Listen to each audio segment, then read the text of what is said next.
पितामह ने। और भीष्म पितामह बोले पांडवों से, अब सुनो, तुम एक काम करो, अब तुम लोग सब जाके बैठो किनारे, मुझे मेरा काम करने दो। और भीष्म पितामह के सन्मुख खड़े हैं श्याम सुंदर। बहुत ध्यान से सुनिएगा बंधुओं, श्रीमद् भागवत की प्रथम सबसे बढ़िया स्तुति है कुंती स्तुति, और श्रीमद् भागवत की दूसरी सबसे अच्छी स्तुति है भीष्म पितामह की। भीष्म पितामह अपनी स्तुति में कितने सुंदर भाव कहते हैं वो हम लोग श्रवण करें। पांचों पांडवों का शोक दूर हो गया। भगवान ने कहा द्वारिकाधीश मेरे सामने आ जाइए। अब प्रार्थना नहीं कर रहे हैं, अब तो ठाकुर जी को आज्ञा दे रहे हैं, पितामह भीष्म सामने आइए। ठाकुर जी सामने आके खड़े हो गए। बोले कब तक खड़ा रहना पड़ेगा? बोले जब तक मेरे प्राण नहीं निकल जाएंगे। जब मेरे प्राण निकल जाएं, अचेत हो जाऊं, तो आप चले जाना यहां से, लेकिन अब तब तक खड़े रहो मेरे सामने। बताओ बंधु, ऐसी मृत्यु। मुझे भीष्म पितामह का भाव इसलिए इतना प्रिय है कि मृत्यु जब सुनिश्चित होती है ना, तो ठाकुर जी पर भी अधिकार जमाने का हक प्राप्त हो जाता है। ये कृपा प्राप्त हो जाती है, आप ठाकुर जी पर भी अधिकार जमाओ। भीष्म पितामह कहते हैं मेरे सामने खड़े हो जाओ, और अब मैं आपकी स्तुति गाने वाला हूं, स्तुति गाऊंगा, उसके बाद अपने प्राण त्यागूंगा। भगवान सामने खड़े हैं। ठाकुर जी का ऐसा कहते हैं कि थोड़ा सा चेहरा मुरझा गया कि अब पता नहीं भीष्म पितामह के कब प्राण निकलेंगे, मुझे द्वारिका जाना है, यहीं खड़ा रहना पड़ेगा। तो भीष्म पितामह बोले सुनिए, ये मुरझाया हुआ चेहरा नहीं चाहिए आपका मुझे। प्रसन्न हासारुणलोचनोन्नस मुखाम्बुजो ध्यान पतश्चतुर्भुज। मुस्कुराइए, आपके ये दोनों गाल बिल्कुल चमकने चाहिए गुलाब जामुन की तरह, तब मैं अपनी स्तुति गा के प्राण त्यागूंगा। और ठाकुर जी आप जितना जल्दी चाहते हो कि पितामह के प्राण निकलें, उतने ज्यादा प्रसन्न रहिएगा। जरा भी यदि आपके चेहरे पर शुष्कता दिखाई दी तो समझ लेना एक दिन की अवधि और बढ़ जाएगी मेरे प्राणों को निकलने में। ठाकुर जी जोर जोर से हंसने लगे। बोले इसका मतलब आप चाहते हो मैं जल्दी प्राण त्याग दूं?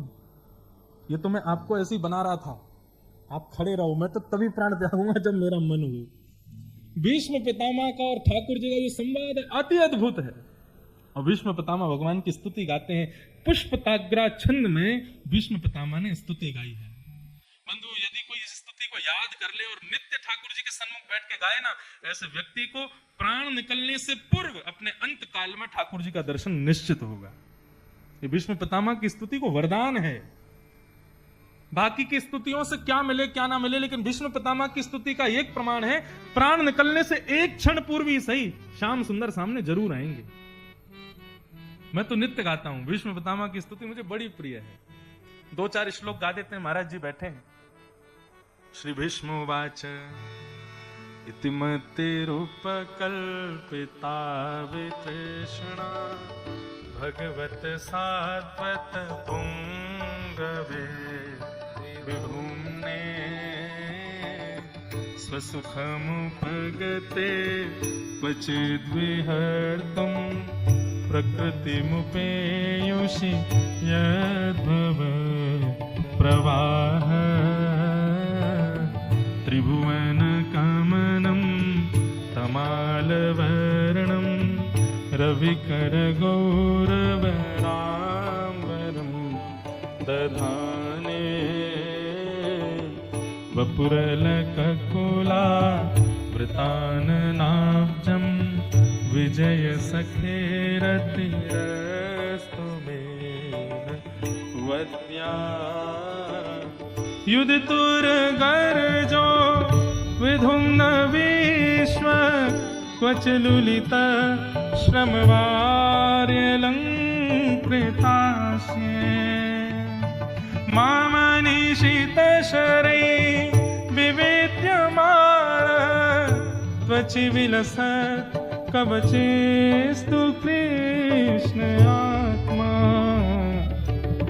सपदि सखिवचो निसम्य मध्ये निज परयोर्वलयोरथं निवेश्य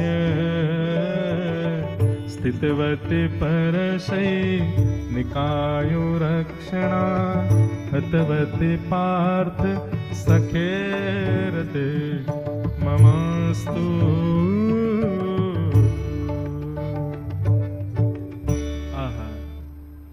बहुत सुंदर स्तुति। 11 श्लोक है, मैंने 2 ही गाए, 3। क्या कह रहे हैं भीष्म पितामह? अब बहुत ध्यान से सुनिएगा। मैं शीघ्र भीष्म पितामह की स्तुति का अनुवाद करके और फिर सीधे हम लोग नंदोत्सव मनाएंगे। हाँ, और कल फिर कथा यहीं से शुरू करेंगे, और यहीं से शुरू करके विश्राम होते हो तो फिर गोवर्धन उत्सव मनाएंगे, फिर वहीं से कथा परसों शुरू करेंगे। उत्सव सारे मनाएंगे लेकिन कथा वहीं से करेंगे जहां हमारी चल रही है। युगल जोड़ी सरकार सुन रहे हैं, यहाँ कथा भगाने से फायदा नहीं ना, प्रेम से विस्तार से सुनाई जाए, जितने हो सके उतने श्लोकों का स्पर्श किया जाए। क्या कहते हैं भीष्म पितामह? भगवान से कह रहे हैं, इतिमति रूपकल्पिता वितृष्णा भगवत सात्वत पुंगवे विभूमने। ठाकुर जी, मैं प्राण निकालने वाला हूं। प्राण निकालने से पहले अपनी एक अंतिम इच्छा पूरी करना चाहता हूं। भगवान बोले, बताओ। बोले, मैं तो कर नहीं पाऊंगा, बाणों की सैया पर लेटा हूं, इसलिए आपको चुन करके जा रहा हूं, मेरी इच्छा पूरी करो। भगवान बोले, क्या इच्छा है तुम्हारी अंतिम? भीष्म पितामह कहते हैं, बोले भगवान, मेरी एक ना कुंवारी बेटी है, मैं अपनी बेटी के लिए सुयोग वर ढूंढ रहा हूं, और मैं अपनी बेटी का अपने प्राण त्यागने से पूर्व विवाह करना चाहता हूं। भगवान बोले, भीष्म पितामह, छुपा रुस्तम हो तुम? क्यों? बाल ब्रह्मचारी हो, तुमने कभी विवाह नहीं किया, तुम्हारा कभी ब्याह हुआ नहीं, तो बेटी कहां से हो गई तुम्हारी? कहां से आई है बेटी? किसकी बेटी है? नाम बताओ। भीष्म पितामह मुस्कुराने लगे, बोले, इशारे में केवल आप ही बात करना जानते हो क्या? हम नहीं जानते? ये प्रभु, ये कोई विवाह के पश्चात पत्नी से उत्पन्न होने वाली बेटी की बात नहीं कर रहा हूं मैं। भगवान बोले, तो फिर? बोले, आपने प्रत्येक मानव को जन्म से ही एक बेटी दे रखी है बिना विवाह के। बुद्धि, मति। मैं इस मति रूपी बेटी की बात कर रहा हूं। बेटी कौन? जो पिता से सदैव अपनी इच्छाएं पूरी करवाती रहे, वो बेटी है। मेरे लिए ये लिया हो, मुझे यहां जाना है, ये खाना है, ये करना है, ये करना है, इस प्रकार जो अपने पिता को सदैव अपनी इच्छाओं के पीछे नचाती रहे, वो बेटी है। हे नाथ, ये मति भी हमारी बेटी है। कभी कहती ऐसा करो, कभी कहती ये करो, कभी कहती ये करो, कभी कहती नहीं नहीं, इसमें लाभ ज्यादा है, इसमें भलाई ज्यादा है। इस प्रकार हमको जीवन भर नचाती रहती है ये बेटी। इसलिए प्रभु, मैं चाहता हूं कि इसका ब्याह कर दूं। ब्याह करने से फायदा क्या है? बोले, बेटी का जब तक ब्याह नहीं होती तब तक अपनी इच्छा पूरी करवाती है पिता से, लेकिन जैसी बेटी का ब्याह हो जाता है तो बेटी पिता से फिर इच्छा वही प्रकट करती है जो बेटी के पति की इच्छा होती है। पति कहता है, अपने पिताजी से ये कह दो, अपने पिताजी से ऐसा करवा लो, अपने पिताजी से ये करवा लो। वो बेटी कहती है, पिताजी आप ऐसा ऐसा कर दो। बोले, हे नाथ, मैं अपनी बेटी का ब्याह करना चाहता हूं, और एक बात बोलूं, मुझे अपनी बेटी के लिए सुयोग वर भी मिल गया है। ठाकुर जी बोले, कौन मिला है?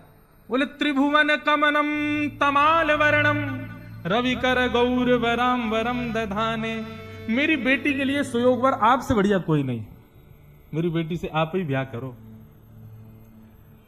मति रूपी बेटी। देखो किस ढंग से भीष्म पितामह स्तुति गा रहे हैं कि मेरी मति को आप स्वीकार कर लो, इससे विवाह कर लो। क्यों? बोले, अभी तक तो मति स्वच्छंद है, इसका ब्याह हुआ नहीं, इसलिए अपनी इच्छा करवाती है पूरी, लेकिन जिस दिन आपसे ब्याह कर लेगी तो फिर आपकी जो इच्छा होगी वो मेरी मति मुझसे करवाएगी, और यदि आपकी इच्छा मैं पूरी करूं तो मैं सबसे बड़ा भक्त हो जाऊंगा। यही तो भक्ति का पथ है, इसलिए मेरी बेटी से आप ब्याह करो। भगवान बोले, पिता के चाहने से बेटी ब्याह नहीं करती है, बेटी को भी तो वर पसंद होना चाहिए। तुम कह रहे हो कि मेरी बेटी को आप स्वीकार कर लो, लेकिन तुम्हारी बेटी को मैं पसंद हूं कि नहीं? भीष्म पितामह कहते हैं, कन्या वर्यते रूपम। कन्या किससे ब्याह करती है?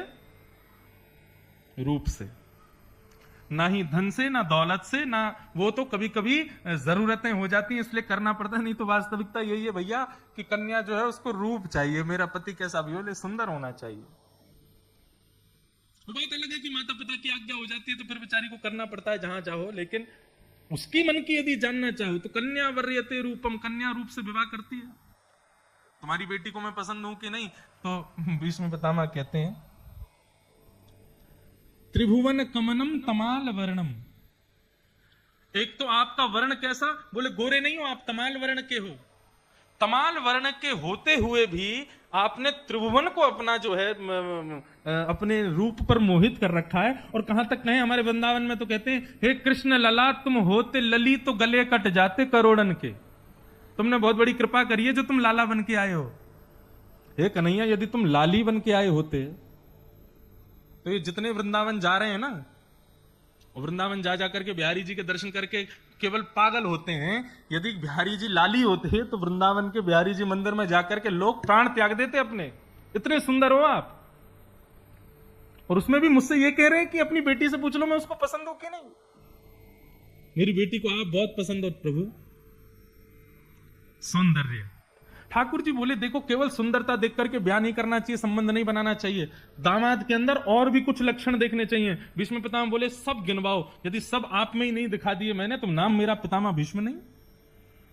भगवान बोले पहली बात सुंदरता, दूसरी बात शौर्य, दामाद में शौर्य होना चाहिए। जीवन में कैसी कैसी परिस्थितियां आएंगी, बेटी की रक्षा कर पाएगा कि नहीं यह भी पहले सोच लेना चाहिए पिता को। भीष्म पितामह कहते हैं युधितुर घर जो विधुम्न वेश्वक कचलुलित श्रमवारिणं कृताशे मम निशित शरीर विद्यमान कच विलसत कवचेस्तु कृष्ण आत्मा। प्रभु आपसे ज्यादा शौर्यवान कौन होगा? भगवान बोले क्यों? महाभारत युद्ध में सब कौरव हाथ धो के एक के पीछे पड़े थे बस, अर्जुन। लेकिन उस अर्जुन को इतनी बड़ी महाभारत की सेना में कौरवों की संख्या स्पर्श नहीं कर पाई। क्यों? क्योंकि उसके सारथी आप थे।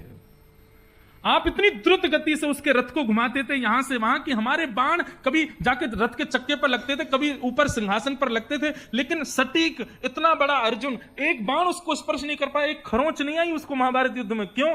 क्योंकि आप उसके रक्षक बन के आगे बैठे थे। इससे यह बात सिद्ध होती है कि मेरी बेटी आपके संग सुरक्षित है। सौंदर्य है, शौर्य है। भगवान बोले इतने से काम नहीं चलेगा, दामाद में और भी लक्षण देखने। भगवान भीष्म पितामह बोले बताओ तीसरा लक्षण कौन सा है? स्वभाव अच्छा होना चाहिए दामाद का। भीष्म पितामह बोले आपसे बढ़िया स्वभाव किसका है? क्यों? बोले सपदि सखी बचो निशम्य मध्य निज परयोर वलयोर रथम निमेश्य। स्वामी कहे सेवक से मेरा रथ लेकर के आओ, सुनने में ठीक लगता है, लेकिन सेवक कहे स्वामी से। अर्जुन आपको आज्ञा देता है सेनयोर भयोर मध्य रथम स्थापयमेच्युत, हे अच्युत मेरे रथ को ले जाके उभय सेना के बीच में खड़ा कर दीजिए। आपसे प्रार्थना नहीं करी थी अर्जुन ने, आपको आज्ञा की थी, और आप स्वामी होते हुए भी उसके सारथी बन गए। इससे यह बात सिद्ध होती है कि आपका स्वभाव बड़े दीन हो आप। सौंदर्य है, शौर्य है, स्वभाव है। और कुछ? भगवान बोले इतने से काम नहीं चलेगा, दामाद समझदार होना चाहिए। भीष्म पितामह बोले आपसे ज्यादा समझदार कौन होगा? बोले क्यों? धनुष बाण छोड़ दिए थे अर्जुन ने, मैं युद्ध नहीं करूंगा, लेकिन उस बीच युद्ध में सबको स्तब्ध करके और खड़े होकर के अर्जुन को 18 अध्याय की गीता सुना दी आपने। और उस गीता का ऐसा प्रभाव कि गीता सुनते ही अर्जुन ने तुरंत अपना युद्ध अपने धनुष बाण उठाए और आपसे हाथ जोड़ के कह दिया सेन करिष्ये वचनम तव, आप जो कहोगे मैं करूंगा। और पूरे महाभारत युद्ध को जीत करके बैठ गया वो। आपके जरा से ज्ञान से अर्जुन के हृदय में प्रकट हुआ मोह नष्ट हो गया। ये आपकी समझदारी का प्रयोग है, समझदारी की निशानी है। सौंदर्य है, शौर्य है, स्वभाव है, समझदारी है, 4 लक्षण सब आप में है। मेरी बेटी तो आपसे ही ब्याहेगी।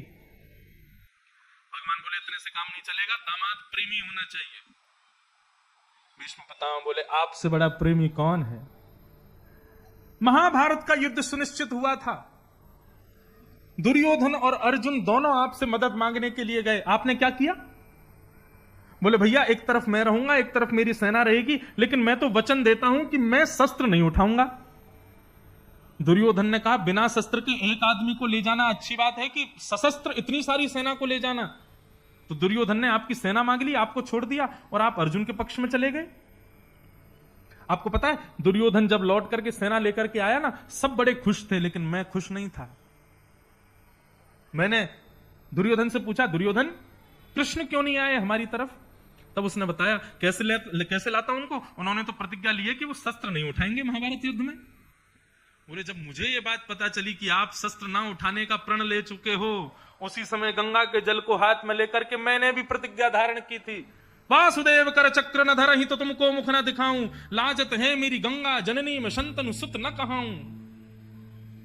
यदि वासुदेव कृष्ण ने, द्वारिकाधीश ने महाभारत युद्ध के मध्य में शस्त्र धारण नहीं किया तो मैं किसी को मुख नहीं दिखाऊंगा अपना। महाभारत का युद्ध चल रहा था, 10 दिन बीत गए, कौरवों की सेना खत्म होती जा रही थी, पांडवों की सेना अभी भी वैसी बरकरार थी। दुर्योधन को चिंता हुई। दुर्योधन ने एक व्यंग में भीष्म पितामह से कहा, खाते हमारा अन्न है और भला चाहते हैं पांडवों का। दुर्योधन की इस बात को सुनकर के भीष्म पितामह बोले, ए दुर्योधन, क्या बोलते हो? तुम्हारा नमक खाया है इसीलिए तुम्हारे पास खड़ा हूं, और तुझे मृत्यु का बहुत भय है ना, तुझे डर लग रहा है कि कहीं तू हार ना जाए। चल, कल से महाभारत का नेतृत्व मैं करूंगा, देखता हूं कैसे बचेंगे ये पांडव। और सुन, और ज्यादा तेरे को विश्वास हो जाए, आज रात्रि में जैसे ही मैं संध्या करके उठूं, अर्धरात्रि में अपनी पत्नी को भेज देना, आके मुझे प्रणाम करे, मैं उसको आशीर्वाद दे दूंगा, अखंड सौभाग्यवती भव, ब्रह्मचारी हो, मेरा आशीर्वाद विफल नहीं होगा, नहीं मरेगा तू, और तू नहीं मरेगा तो जीत तेरी ही होगी। जा, भेज देना अपनी पत्नी को मेरे पास।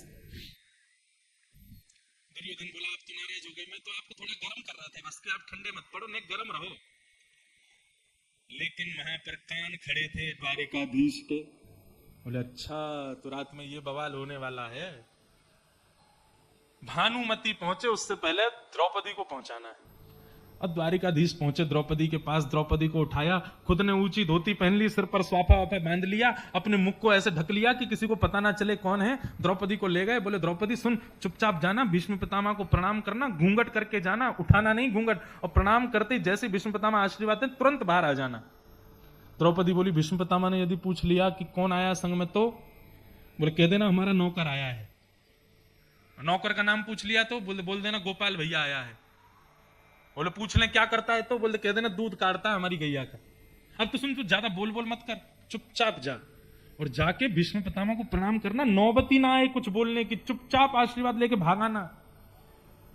द्रौपदी बोली, सुबह ले लूंगी ना आशीर्वाद, रात में क्यों ले जा रहे हो? बोले, रात में नहीं लेगी तो सुबह तक पूरे महाभारत का पासा पलट जाएगा। अर्धरात्रि का समय, द्रौपदी ने भीष्म पितामह के शिविर में प्रवेश किया, नेत्र बंद करके भीष्म पितामह संध्या वंदन करके माला जप रहे थे। इतने में ही भानुमति द्रौपदी गई और द्रौपदी ने जाकर के प्रणाम किया, घूंघट निकाला हुआ था। भीष्म पितामह की संध्या पूर्ण हुई, भीष्म पितामह ने नेत्र खोले, सामने देखा तो उनको लगा भानुमति आई है। मैंने सुबह बोला था दुर्योधन को पत्नी भेज देना, अपने हाथ में जल लिया, अपने संपूर्ण जीवन के ब्रह्मचर्य का, अपने संपूर्ण जीवन के भजन का फल लेकर के द्रौपदी के सिर पर जल छोड़ करके आशीर्वाद दे दिया, अखंड सौभाग्यवती भव। अब जैसे ही द्रौपदी को आशीर्वाद मिला, द्रौपदी बोली, अखंड सौभाग्यवती भव, मुझसे कह रहे हैं कि तेरा पति अजर अमर हो जाए और सुबह मेरे पतियों के पीछे ही धनुष बाण लेके भागते हैं, ये इनकी जिम्मेवारी बन जाए, इसलिए थोड़ा कंफर्म कर लेती हूं। द्रौपदी ने तुरंत घूंघट उठाया। तो पितामह याद रहे, कल से पांचों को खरोंच भी नहीं आनी चाहिए, आपकी जिम्मेवारी है। भीष्म पितामह के तो महाराज, द्रौपदी तू कहां से आ गई यहां पे? मैंने तो भानुमति को बुलाया था, तुम कैसे आई इतनी रात को? द्रौपदी बोली, मुझे आपके आशीर्वाद का अधिकार नहीं है, केवल भानुमति को दोगे आशीर्वाद, पुत्रवधू नहीं हूं आपकी। नहीं बेटा, मैं तुझे भी आशीर्वाद दे सकता हूं, लेकिन रात में तो तुम कभी नहीं आई, आज कैसे आ गई? अब द्रौपदी को याद आया कि आगे तो कुछ कहना ही नहीं था, आशीर्वाद लेके भागना था, यहां तो पोल खुल जाएगी सारी। द्रौपदी बोली, अच्छा ठीक है, मैं अब चलते। बोले, रुको, किसके साथ आई हो? अकेली आई हो इतनी रात को? राजकन्या हो के अकेली आई हो? द्रौपदी बोले, नहीं अकेली नहीं आई हूं, साथ में आया है, लेकिन वो आया तो है, लेकिन ऐसी कोई बात नहीं। कौन आया है? गोपाल भैया। कौन गोपाल भैया? बोले, दूध काटता हमारे यहां, नौकर है हमारा, राखी बांधी है मैंने उसको।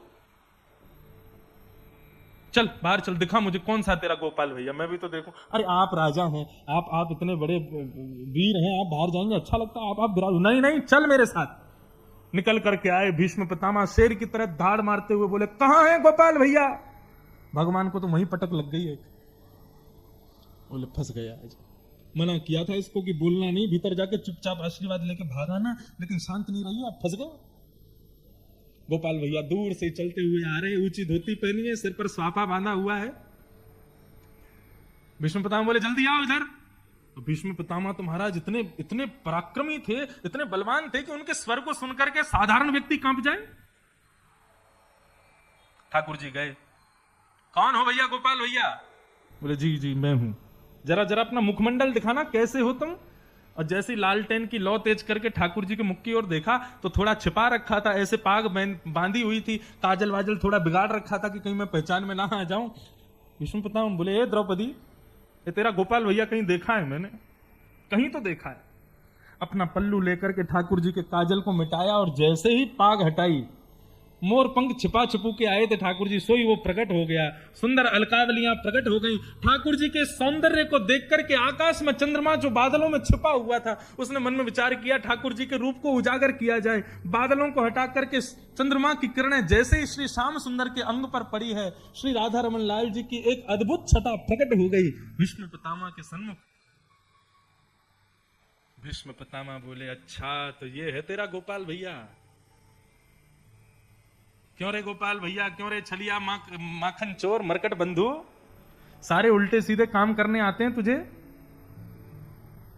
भानुमति को बुलाया था आशीर्वाद देने, ये द्रौपदी को कैसे लेके आ गया? तुझे कैसे पता कि मैं आशीर्वाद देने वाला था? भगवान बोले, हम तो बचपन से कहते आए हैं कि हम जय जय हैं, हमको सब पता है, लेकिन आप लोग मानते ही नहीं हो। भीष्म पितामह बोले, द्रौपदी, अब कल से तुम्हारे 5 पतियों का जो मैंने आशीर्वाद तुमको अखंड सौभाग्यवती भव का दिया है, उसका दायित्व मैं इसको देता हूं। ये 5 की रक्षा ये करेगा, और यदि इसने रक्षा नहीं की तो मेरे पास रोने मत आना, इसके पास जाना। आशीर्वाद मैंने दिया है, लेकिन दायित्व 5 की रक्षा का इसको देता हूं। और सुन, कल से महाभारत का नेतृत्व मैं करूंगा और देखता हूं कैसे बचाता है तू पांडवों को। भगवान बोले, द्रौपदी फंसवा दिया, अब मुझे अपना प्रण तोड़ना पड़ेगा। अब कल से देखना कुछ ना कुछ तो विचित्र होगा महाभारत युद्ध में। और जैसे ही 11वां दिन प्रारंभ हुआ, आज सूर्य प्रकट हुए हैं महाराज। आकाश में एक सूर्य है, लेकिन महाभारत की रणभूमि में दूसरे सूर्य सामने खड़े हैं भीष्म पितामह।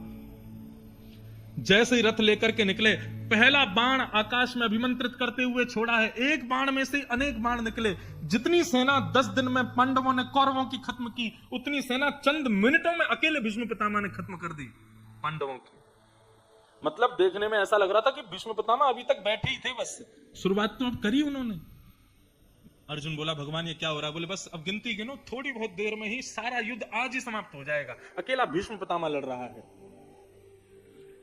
सेना में भाई भाई एक दूसरे को देखते तो बोलते, भागो, पितामह भीष्म आया। लेकिन पितामह भीष्म का कोई और मंतव्य नहीं था। उनको तो अपनी प्रतिज्ञा याद है, वासुदेव कर चक्र न धरहि तो तुमको मुख न दिखाऊं। तुरंत अपने रथ को एक जगह स्थिर करते हुए बाण निकाल करके प्रत्यंचा पर चढ़ा करके, और जैसे ही अर्जुन को केंद्र में लिया है, अर्जुन है मेरो प्राण, मैं हूं अर्जुन को प्राण, अर्जुन के जीवन को जीवन हमारो है। ठाकुर जी बोले, द्रौपदी को कहां मुख दिखाऊंगा मैं?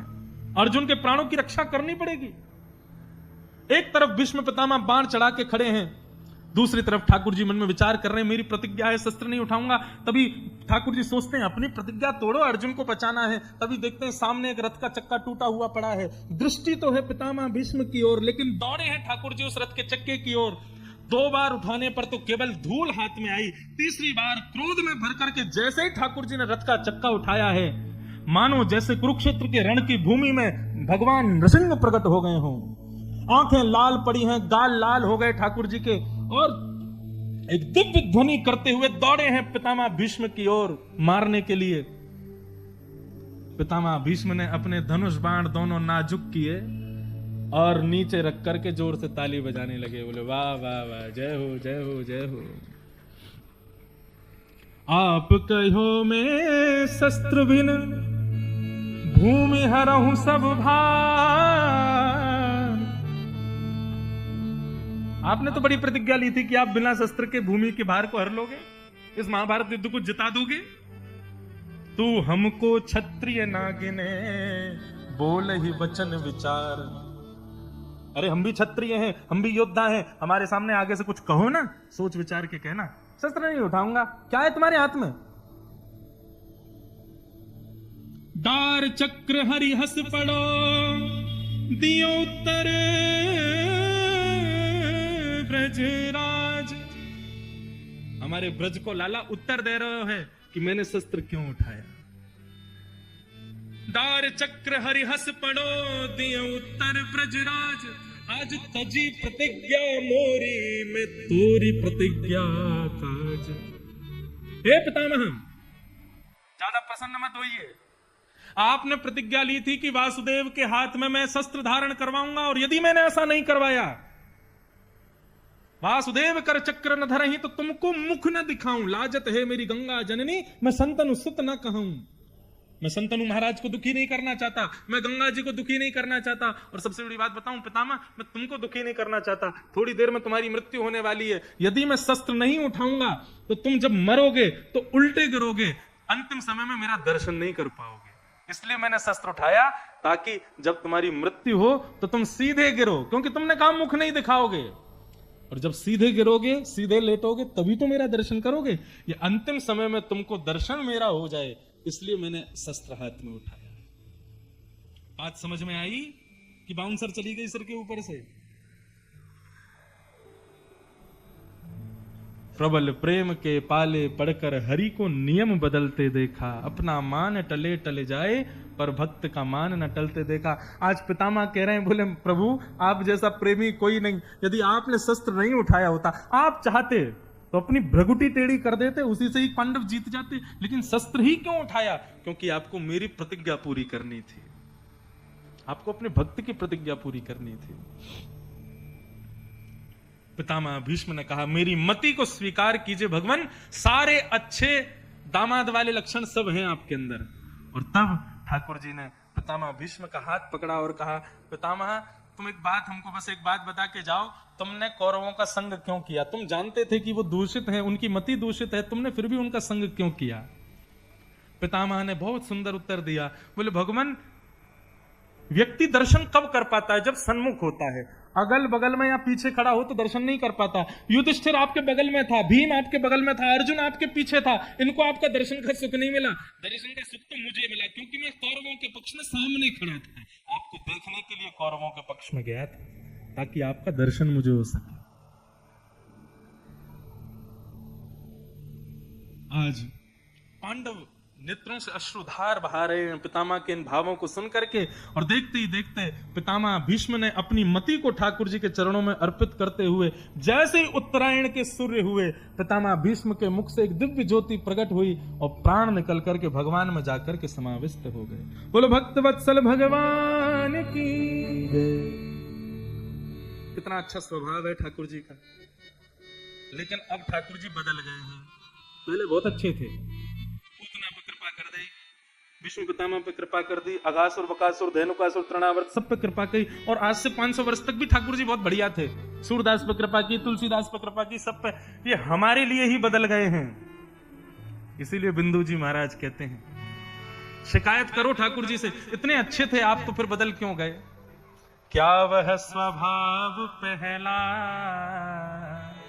सरकार अब नहीं है, क्या वह स्वभाव पहला सरकार अब नहीं है। हम दीनों के वास्ते क्या दरबार अब नहीं है, हम दीनों के वास्ते क्या दरबार अब नहीं। देखो इन पंक्तियों को सुनने से काम नहीं चलेगा, गाओ। मुझे तो बड़ी चिंता होती है, यहाँ मंच पे बैठ करके इतने सारे भक्तों पर कृपा की हम बताते तो हैं, लेकिन हम पर कब होगी कृपा? और ये आप इतने सारे लोग बैठो, आप पे कब होगी कृपा? भाई जब तक जिद्दी बन करके ठाकुर जी को थोड़ी डांटोगे नहीं ना, तब तक कृपा होगी नहीं। इसलिए बिंदु महाराज जी के इन पदों के भाव देखो। भक्ति केवल प्रेम करने का ही अधिकार देती है, केवल सेवा का ही अधिकार देती है नहीं। यदि आपकी भक्ति में दृढ़ता है तो आपको क्रोध का भी अधिकार है, आपको ठाकुर जी से गुस्सा होने का भी अधिकार है। अपने अधिकार को मांगिए, हड़ताल पे बैठ जाओ। कब करोगे कृपा हम पर, बताओ। बिंदु जी महाराज हड़ताल करते हुए ये पद गा रहे हैं। उच्च स्वर में गाइए, करताल बजा के गाइए। क्या वह स्वभाव पहला सरकार अब नहीं है, क्या वह स्वभाव पहला सरकार अब नहीं है। हम दीनों के वास्ते क्या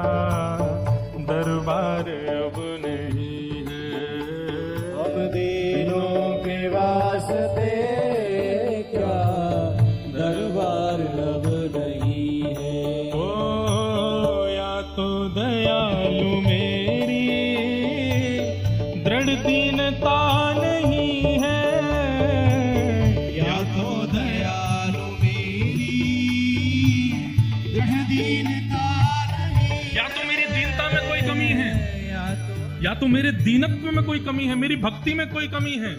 या तो दयालु मेरी दृढ़ दीनता नहीं है, या तो दयालु मेरी दृढ़ दीनता नहीं है। लेकिन बिंदु जी कह रहे हैं मेरी दीनता में कोई कमी नहीं है, मैं तो बढ़िया ही कर रहा हूं सब कुछ। या दीनों की तुम्हें ही दरकार अब नहीं है, या दीनों की तुम्हें भी दरकार अब आवाज़ से ओ क्या वह स्वभाव पहला सरकार अब नहीं है, क्या वह स्वभाव पहला सरकार अब नहीं है। और दौड़े थे द्वारिका से जिस पर अधीन होके, दौड़े थे द्वारिका से जिस पर अधीन होके, दौड़े थे द्वारिका से जिस पर अधीन होके, दौड़े थे द्वारिका से जिस पर अधीन होके। किस पर अधीन होके भागे? जब दुशासन की भुजा थकित भई वसन रूप भये श्याम, जब द्रौपदी ने दोनों भुजाएं उठा करके पुकारा कि हे नाथ मैं निर्वस्त्र हो रही हूं, तब द्रौपदी के नेत्रों के अश्रु बिंदुओं को देख करके ठाकुर जी द्वारिका छोड़ के दौड़े।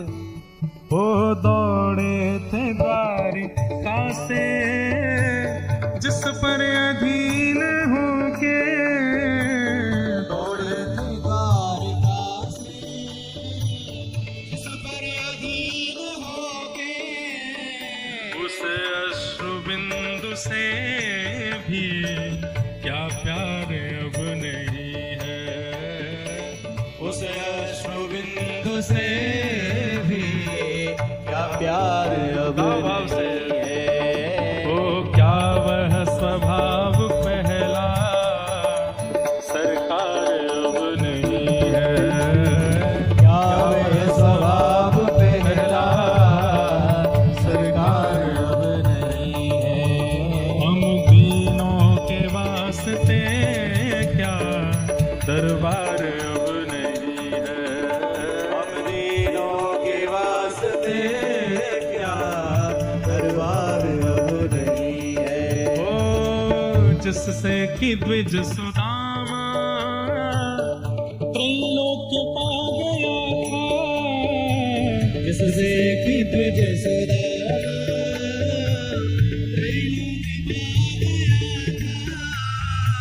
सुदामा जी जब द्वारिका से लौट के आए तो सुदामा मंदिर देख डरे, यहाँ तो हती मेरी छोटी सी झुपड़िया कंचल महल खड़े।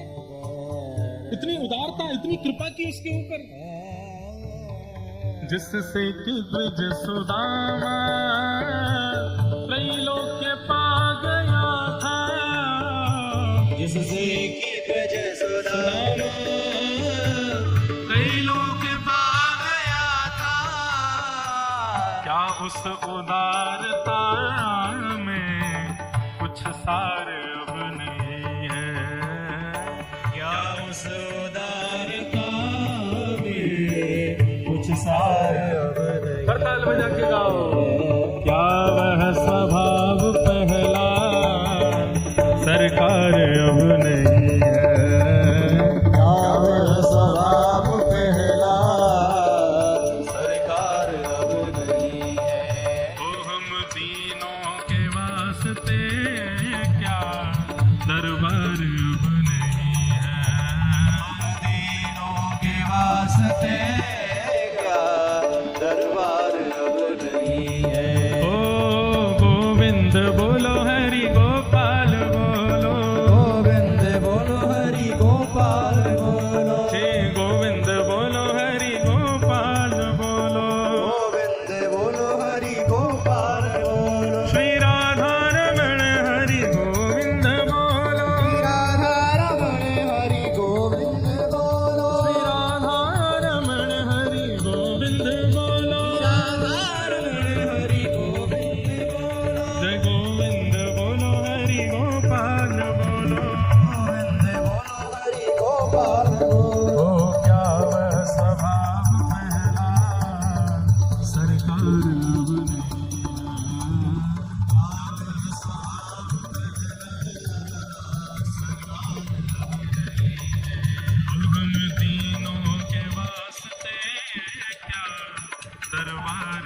नहीं है।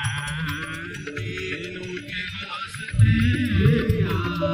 श्री वृंदावन बिहारी लाल की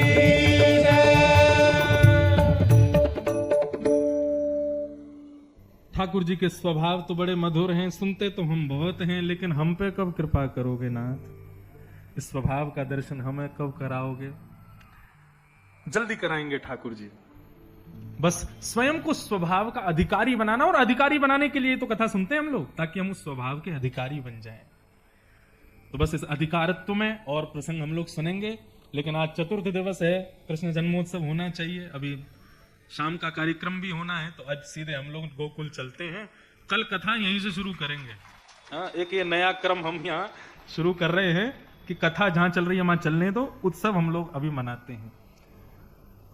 तो बंधुओं, अब आज चतुर्थ दिवस है, इसलिए श्री ठाकुर जी का जन्मोत्सव, सब लोग उसका 2 मिनट भाव सुनो, फिर उत्सव की बधाई गा करके फिर उत्सव को विराम देंगे। कथितो वंश विस्तारो भवता सोम सूर्ययो राज्ञां चोभय वंशानां चरितुं परमाद्भुतम्। आज हमारे लाला का जन्मदिन है, तो उत्सव मना के ही सब लोग जाना, उससे पहले कोई नहीं, और जाके तुरंत थोड़ी बहुत 2 रोटी पाके सीधे पहुंच जाना तुलाराम धर्मशाला। हाँ, आज तो विशेष उत्सव होगा, ठाकुर जी की बधाई गवेंगी महाराज धुआंधार। आज पूरा हापुड़ वृंदावन में परिणत हो जाना चाहिए। शुरुआत हम कर दे रहे हैं, पूर्णाहुति महावीर भैया कर देंगे। हाँ। तो बंधुओं, 10वें स्कंद जब प्रारंभ होता है, तो इससे पूर्व की स्थिति यह थी कि बहुत सारे राजाओं की कथा परीक्षित जी को सुनाई सुखदेव जी ने, परंतु जैसे ही कृष्ण कथा का प्रारंभ हुआ तो 2 श्लोकों में संपूर्ण कृष्ण कथा सुना दी। यहां जन्म हुआ, ऐसी लीला हुई, ये हुआ, वो हुआ, सब सुना करके ठाकुर जी अपने स्वधाम को चले गए। कथा को 2 श्लोकों में ही विराम कर दिया, और 4 दिन तक जो अनवरत कथा चल रही थी, आज वो विश्राम हो गई। परीक्षित जी महाराज कहते हैं, भगवान कथा सुनाइए ना। बोले सुना तो दी, मथुरा में जन्म हुआ, वृंदावन में ये लीला की, फिर मथुरा के कंस को मार दिया, द्वारिका में जाकर के 16,108 भयाग किए, महाभारत का युद्ध करा के ठाकुर जी अपने धाम को चले गए। यही तो कृष्ण कथा, इससे ज्यादा और क्या है? परीक्षित बोले, भगवान आपने मुझे इतने सारे राजाओं की इतनी सारी कथाएं विस्तार से सुनाई, मैंने कुछ नहीं कहा, लेकिन जिनकी कथा विस्तार से सुनने के लिए मैं बैठा हूं, आप उनकी कथा 2 श्लोकों में सुना रहे हो। 7 दिन बाद तक्षक सर्प डसेगा, लेकिन आज 4था दिन है, और यदि आपने आज ही कथा विराम कर दी ना, तो मेरे प्राण आज ही निकल जाएंगे।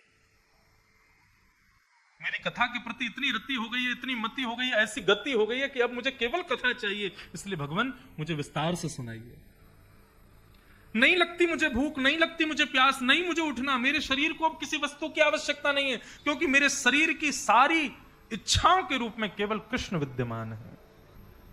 मेरे कान केवल उनको सुनना चाहते हैं। श्री चतुर्भुज दास जी कहते हैं, दर्शन को नैना तपे, वचन सुनन को कान, मिलवे को हियरा तपे, हिय के जीवन प्राण, गोवर्धन वासी सांवरे, लाल तुम बिन रयो न जाए, गोवर्धन वासी सांवरे। ऐसी स्थिति हो गई परीक्षित की। अब नेत्रों को केवल श्याम सुंदर चाहिए, कानों को केवल उन्हीं की कथा चाहिए, जिह्वा को केवल उन्हीं का ही रस चाहिए, और कुछ नहीं चाहिए। तब सुखदेव जी महाराज कहते हैं, बोले राजन, सम्यक व्यवस्थिता बुद्धि तव राजर्षि सत्तम। हे राजन, तुम्हारी बुद्धि अब व्यवस्थित हो गई है, तुम्हारी बुद्धि अब जो है वो सत्तम हो गई है। अब मैं तुम्हें कृष्ण कथा सुनाऊंगा। जब बंधुओं सर्वांगीण इंद्रियां ठाकुर जी के प्रति इस प्रकार प्रकट हो जाए ना कि केवल कृष्ण ही चाहिए, तब कृष्ण लीला में प्रवेश कराया सुखदेव जी ने। विचार करो, हम अभी भी 6 बजे घड़ी देख रहे हैं कि कथा कब पूरी होगी, हम जाएं घर पे अपना कुछ करें, ऐसी स्थिति में कृष्ण कथा में प्रवेश मिलेगा? आप लोग नहीं कर रहे हो, आप लोग को बिल्कुल सावधानी से सुन रहे हो। एक उदाहरण दे रहा हूं, जहां पर ऐसी तत्परता हो कथा सुनने की, ठाकुर जी के बारे में सुनने की, तब कृष्ण कथा में प्रवेश मिलता है। जहां पर इंद्रियां सांसारिक इच्छाएं ना रखें, जहां पर कान केवल उन्हीं को सुनना चाहे, नेत्र केवल उन्हीं को देखना चाहे, जिह्वा केवल उन्हीं के गुणानुवाद को गाना चाहे, हाथ केवल उन्हीं के नाम में करताल बजाना चाहे, पैर केवल उन्हीं के भजनों में कीर्तनों में थिरकने लग जाएं, तब समझना कि अब हमें कृष्ण कथा में प्रवेश मिलेगा, अब हमें ठाकुर जी की लीला में प्रवेश मिलेगा। ठाकुर जी की कथा में प्रवेश श्रोता के रूप में नहीं मिलता, ठाकुर जी की लीला में प्रवेश एक गोपी के रूप में मिलता है। तुम भी वहां की एक गोपी हो, उस लीला में प्रवेश कर रही हो, और लाल जी तुम्हारे संग भी वही लीला कर रहे हैं जो साधारण गोपियों के संग लीला कर रहे हैं। इस प्रकार की भावना जब प्रकट होती है, तब ब्रज में प्रवेश प्राप्त होता है। गोपी बनो शिव जाने काम कियो ढेर। शंकर जी भी जब आए ना, गोपियों ने रास्ता रोक दिया। अभी बनारस में कथा थी मेरी, तो अंतिम दिन निकलना था छत्तीसगढ़, तो मैं जल्दी जल्दी दर्शन करने गया। साथ में जो थे वो सब उन्होंने व्यवस्था कर रखी थी, लेकिन उस दिन भीड़ इतनी कि दर्शन नहीं हो पा रहे थे। वीआईपी वीवीआईपी हमने की, हम ब्रजवासी, हम तो बड़ा वीवीआईपी कौन है, हमें लगाओ, नहीं हो पाए दर्शन। तो सत्य बता रहा हूं अपने हृदय की भाव। एक पंडित जी भी थे साथ में। विश्वनाथ भगवान के शिखर को देख करके मैंने की, बहुत इतरा रहे हो यहाँ बैठे बैठे। मैंने हमारे वृंदावन में घुसन नहीं दियो गोपी ने तुम्हें। तो गोपी ने कही पहले गोपी बन के आओ तभी प्रवेश मिलेगा। मैंने यहाँ तुम विश्वनाथ बन के बैठे हो। मैं ठीक है, तुम्हें तो वही गोपी ठिकाने लगाएगी, अब आई हो तुम वृंदावन, अब की बार द्वार पे मैं खड़ो मिलूंगा। और वास्तव में इसी प्रकार से हमने प्रणाम भी नहीं किया विश्वनाथ भगवान को। और पंडित जी कह रहे यहीं से दंडवत, मैंने कहा प्रणाम करना या कुछ चला जाते नहीं, ज्यादा ही इतरा रहा है। इतने में ही वो पंडित जी जो वहां आरती करते हैं मंदिर की, वो तभी मैं पीछे मुड़ा, वो सामने से आ रहे थे। बोले अरे अरे अरे इंद्रेश जी कहाँ जा रहे हैं? मैंने कि दर्शन नहीं हो रहे आज। अरे कैसे नहीं होंगे, हाथ पकड़े सीधे गर्भगृह में। हमारे पंडित जी जो कथा करवाए थे यजमान, और वो पंडित जी, मैंने की गाली काम आ गई आज। मैंने कहा ब्रजवासी, फिर जाके क्षमा भी मांगी। मैंने कहा बोले ना, मैंने ऐसी बोल दिया था। मैंने आप तो सदा गोपेश्वर महादेव के रूप में बैठे हो हमारे वृंदावन में। कहने का अभिप्राय, ब्रज में महादेव भी आते हैं तो गोपी बनते हैं। और गोपी किसी नथनी का नाम नहीं है, किसी लहंगा फरिया और आजकल सखी बन के बहुत डोल रहे हैं हमारे वृंदावन में। ये गोपी भाव नहीं है बंधुओं, स्वरूप नहीं स्वभाव गोपी हो। गोपी का मतलब वो नहीं कि जो स्वरूप गोपी का धारण कर ले। गोपी का मतलब गो माने इंद्रियां, पी माने पीना, जो अपनी प्रत्येक इंद्रिय से कृष्ण को पाना चाहे, कृष्ण को भजना चाहे, वो गोपी है। और जब देखा कि हां अब परीक्षित गोपी भाव में आ गया, तब कृष्ण कथा में प्रवेश कराते हैं। भगवान ने आकाशवाणी करते हुए पृथ्वी के शोक की निवृत्ति के लिए पृथ्वी से कहा, पृथ्वी तुम चिंता मत करो, वसुदेव ग्रहे साक्षात भगवान पुरुष पर। तुम्हारे शोक को दूर करने के लिए मैं भगवान ही वसुदेव का नंदन बन करके आऊंगा और तुम्हारे शोक को दूर करूंगा। और बंधुओं, सूरसेन मंडल के राजा सूरसेन के पुत्र वसुदेव जी का विवाह उग्रसेन के भाई देवक की बेटी देवकी के साथ हुआ। उग्रसेन के बेटे का नाम कंस। तो कंस अपनी चचेरी बहन को विदा करने के लिए जा रहा था, तभी आकाशवाणी हुई कि अरे कंस, तुम जिसको विदा करने जा रहे हो उसका अष्टम गर्भ तुम्हारा काल होगा। जैसे सुना इसका अष्टम गर्भ मेरा काल होगा, अष्टम बालक मेरा काल होगा, मारने के लिए जैसे तलवार उठाई है सर धड़ से अलग करने के लिए, तभी वसुदेव जी ने चरण पकड़ लिए। बोले कंस, इसको मत मारो, मैं तुम्हें वचन देता हूं जितने बालक होंगे मैं सब तुमको प्रदान कर दूंगा। कारागृह में डाल दिया वसुदेव देवकी को। 6 बालकों की हत्या कंस ने कर दी। 7वें बालक के रूप में स्वयं बलराम जी पधारे, परंतु योग माया की कृपा से वो रोहिणी के गर्भ में पहुंच गए और 8वें संतान के रूप में स्वयं श्रीमन नारायण कृष्ण रूप में प्रकट हो रहे हैं। बोल बाल कृष्ण लाल की जय जय। हरि शरणम हरि शरणम हरि शरणम हरि शरणम हरि शरणम हरि शरणम हरि शरणम हरि शरणम हरि शरणम हरि शरणम हरि शरणम हरि शरणम हरि शरणम हरि शरणम हरि शरणम हरि शरणम हरि शरणम हरि शरणम हरि शरणम हरि शरणम हरि शरणम हरि शरणम हरि शरणम। बोल वृंदावन बिहारी लाल की जय।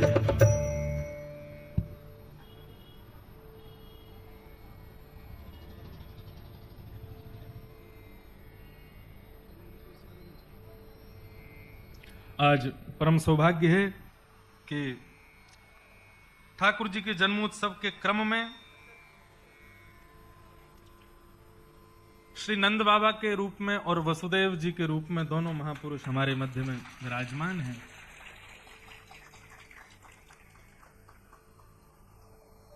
हम सबके मध्य में आज कृपा करके पूज्य स्वामी जी महाराज पधारे हैं। आप श्री का दर्शन वृंदावन में भी यत्र तत्र कभी कभी दास को प्राप्त होता है, परंतु आज प्रत्यक्ष रूप से दर्शन लाभ प्राप्त हुआ। महाराज जी यहाँ पधारे हैं तो एक रूप में तो नंद बाबा हमारे पूज्य श्री स्वामी श्री विवेकानंद जी महाराज नंद बाबा के रूप में विराज रहे हैं, और श्री वसुदेव जी के रूप में महामंडलेश्वर स्वामी श्री धर्मदेव जी महाराज हम सबके मध्य में विराज रहे हैं। आप दोनों महापुरुषों के श्री चरणों में प्रणाम करते हैं। और बलराम जी के रूप में हमारे मस्तराम बाबा बैठे हैं। हूँ बलराम से सबरी व्यवस्था कर रहे हैं लाला के जन्मदिन की लाला से पहले ही आ गए ना, तो ये सब रूपधारी हैं और हम सब सखा मंडली, ये सब गोपी हैं ब्रज की। तो आज भैया सबरो वृंदावन प्रकट भयो है यहाँ पे, अब जल्दी जल्दी लाला को प्रकट करें। तो 8वीं संतान के रूप में स्वयं नारायण गोपी श्री देवकी के गर्भ में पधारे। अष्टमी तिथि, भादों का महीना, मंदम मंदम जलधारा गिर रही थी, और जैसे ही रात्रि के 12 बजे हैं, तमद्भुतम बालकमंबुजक्षणं चतुर्भुजं शंख गदायुधायुधं श्रीवत्स लक्ष्मं गलसौभकौस्तुभं पीतांबरं सांद्रपयोध सौभगम। अष्टमी तिथि, बादों का महीना, मंदम मंदम जलधारा गिर रही है, पवन भी मदिराचल पर्वत की चंदन की सुगंधी को लपेट करके बह रही है, और ऐसे में ही कारागृह में देवकी के गर्भ से एक दिव्य तेज प्रकट हुआ, और तेज जैसे ही समाप्त हुआ तो क्या दर्शन हुआ? शंख चक्र गदा पद्मधारी चतुर्भुज रूप में स्वयं नारायण ही कृष्ण रूप में प्रकट हुए हैं। बोलो बाल कृष्ण लाल की जय। देव की वसुदेव ने स्तुति की। देव की मैया ने कहा आप छोटे बालक बन जाओ।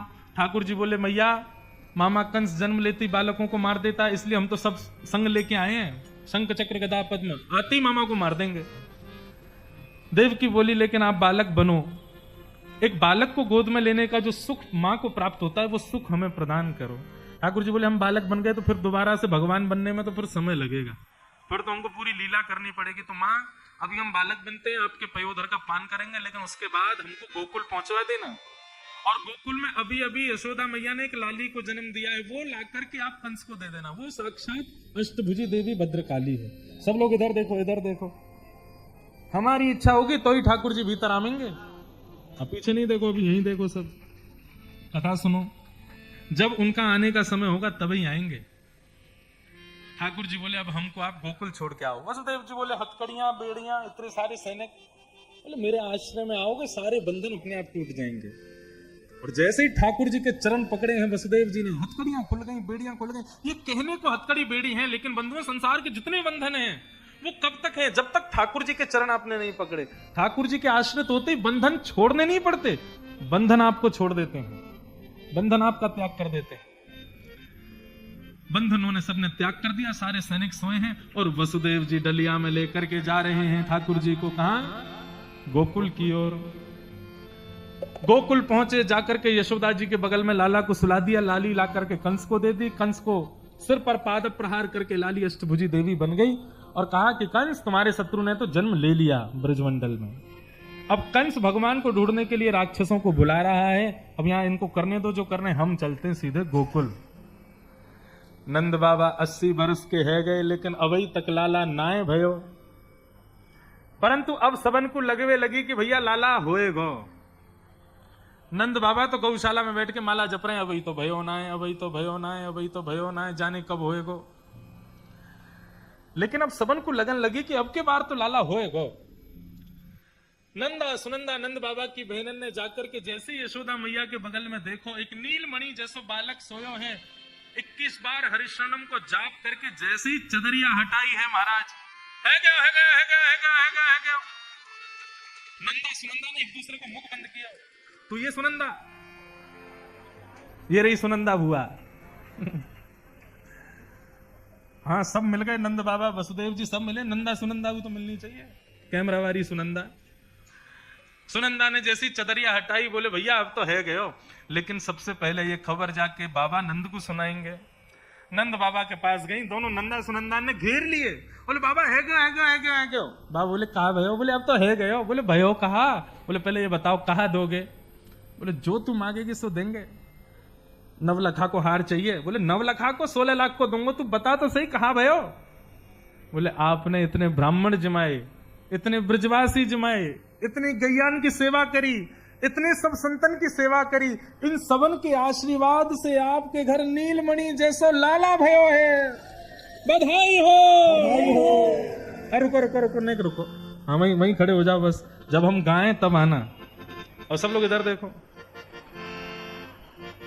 नंद बाबा ने एक छलांग मारी, यमुना जी में स्नान कियो, मूछन में इत्र लगायो, पीलो चंदन लगायो, पीली पगड़ी पहनी, लियो रे छोड़ा दर्पण, कैसा लग रहा हूं मैं। बोले बाबा बिल्कुल दुल्हा से लग रहे हो आप तो महाराज पूरे ब्रजमंडल में हवा की तरह बात फैल गई। ब्राह्मणों ने स्वस्ति वाचन गाए और ठाकुर जी का नंदोत्सव प्रारंभ हुआ। जिसको पता चल रही है वही नृत्य कर रहा है। ओ ब्रज में है रही जय जयकार, नंद घर लाला जायो है। ब्रज में है रही जय जयकार, नंद घर लाला जायो है। हाँ ब्रज में है रही जय जयकार, नंद घर लाला जायो है। ओ ब्रज में है रही जय जयकार, नंद घर लाला जायो, लाला जायो है। नंद रानी ने लाला जायो है, लाला जायो है। नंद रानी ने लाला जायो है।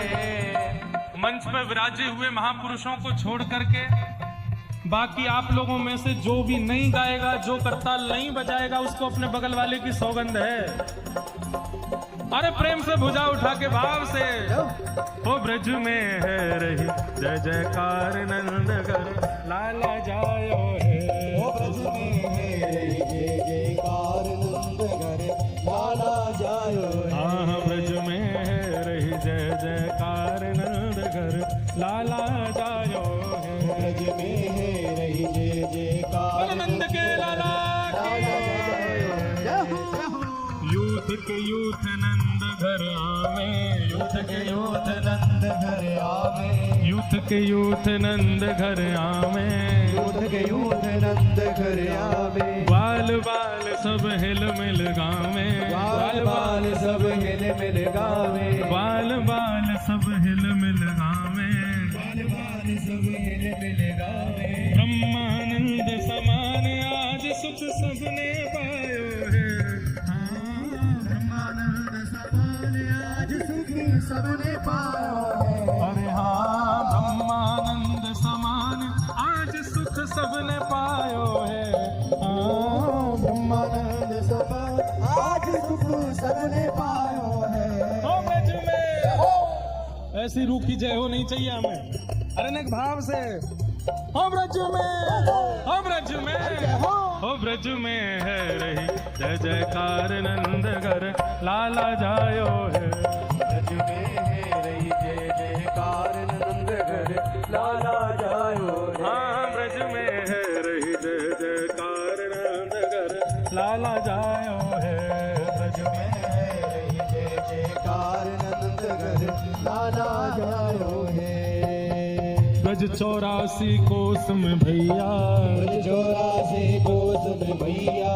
देखो दोनों कृष्ण बलराम आए हैं, भाव से बधाई दो, बधाई हो, बधाई हो। ऐसी बधाई नहीं चाहिए, जोर की चाहिए। बधाई हो, बधाई हो, बधाई हो, बधाई हो। ब्रज 84 कोस में भैया, 84 कोस में भैया, सब ही कहे धन्य यशोदा मैया, सभी कहे धन्य यशोदा मैया। 80 साल की आयु में सुत सो जायो है, हाँ 80 साल की आयु में सुत सो जायो है।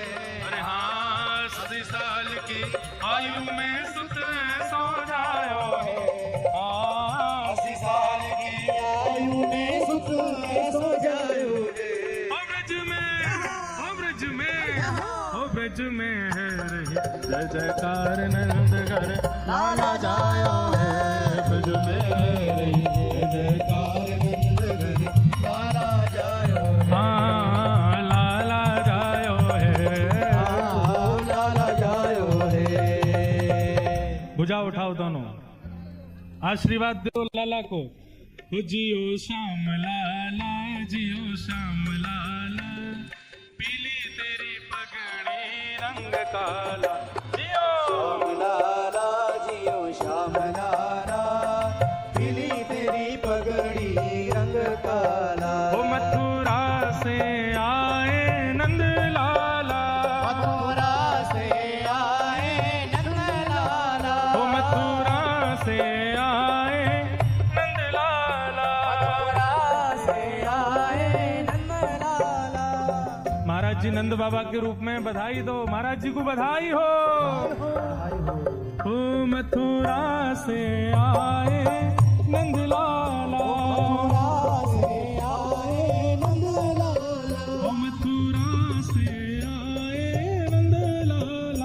मथुरा से आए नंद लाला, हापुड़ की गोपियों से पड़ गया पाला, हापुड़ की गोपियों से पड़ गया पाला। ओ ब्रज की गोपियों से पड़ गया पाला, ब्रज की गोपियों से पड़ गया पाला। ओ जियो श्याम लाला, जियो श्याम लाला, पीली तेरी पगड़ी रंग काला, जियो श्याम लाला जियो श्याम लाला, पीली तेरी पगड़ी रंग काला। ओ जियो श्याम लाला, जियो श्याम लाला, पीली तेरी पगड़ी रंग काला, जियो श्याम लाला जियो श्याम लाला, पीली तेरी पगड़ी रंग काला। मत रोवे रे लाला उआ उआ, रोवे लाला ओ मत रोवे रे कान्हा उआ उआ,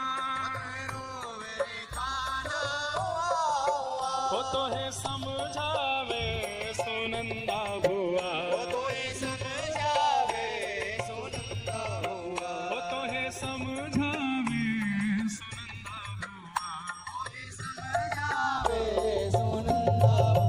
ओ जियो श्याम लाला, जियो श्याम लाला,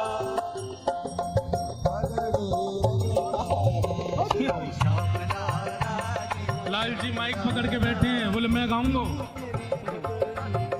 बधाई हो श्याम लाला, जियो श्याम लाला, पीली तेरी पगड़ी रंग काला, जियो श्याम लाला जियो श्याम लाला, पीली तेरी पगड़ी रंग काला। हो खीर जलेबी पूड़ी लड्डू पुआ, खीर जलेबी पूड़ी लड्डू पुआ, खीर जलेबी पूड़ी लड्डू पुआ, खीर जलेबी पूड़ी लड्डू पुआ। आज यशोदा के घर आनंद हुआ, आज यशोदा के घर में आनंद हुआ, ओ आज यशोमत घर आनंद हुआ, आज यशोमती घर में आनंद हुआ। ओ जियो जियो जियो श्याम लाला, जियो श्याम लाला, पीली तेरी पगड़ी रंग काला, जियो श्याम लाला जियो श्याम लाला, पीली तेरी पगड़ी रंग काला। जियो श्याम लाला, जियो श्याम लाला, पीली तेरी पगड़ी रंग काला, जियो श्याम लाला, जियो श्याम लाला, भुजा उठा के गाओ भाव से,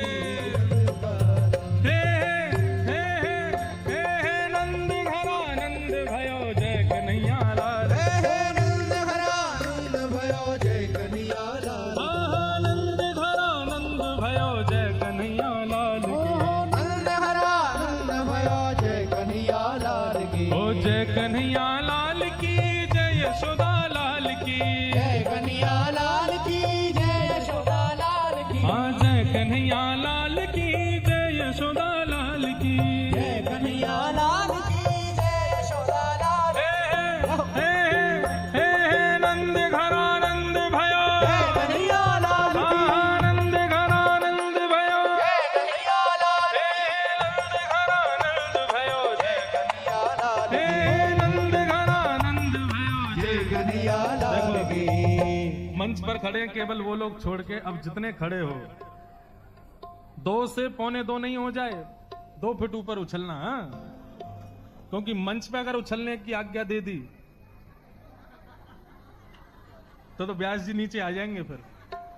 नंद घर आनंद भयो, जय कन्हैया लाल की नंद घर आनंद भयो, जय कन्हैया लाल की नंद घर आनंद भयो, कन्हैया लाल की नंद घर आनंद भयो। जय कन्हैया लाल की जय कन्हैया लाल की जय, यशोदा लाल की जय कन्हैया लाल की जय, यशोदा लाल की हो, जय कन्हैया लाल की जय, यशोदा लाल की जय कन्हैया लाल की जय, यशोदा लाल की नंद घर आनंद भयो, जय कन्हैया लाल की नंद घर आनंद भयो, जय कन्हैया लाल की नंद घर आनंद भयो, जय कन्हैया लाल की नंद घर आनंद भयो, जय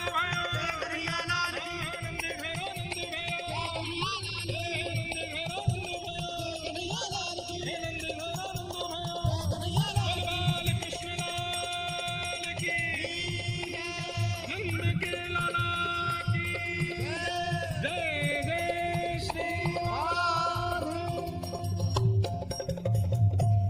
बधाई हो, बधाई हो, बधाई हो आप सब हापुड़वासियों को एवं नंद बाबा और वसुदेव स्वरूप विराजमान पूज्य महाराज जी को, आज वृंदावन से पधारे पूज्य व्यास जी को, हमारे मध्य में विराजमान महावीर भैया जी को, एवं इस कथा को जो सुव्यवस्थित कर रहे हैं ऐसे पूज्य हमारे मस्तराम बाबा को, एवं आप सभी श्रोता भाई बंधुओं को कृष्ण जन्मोत्सव की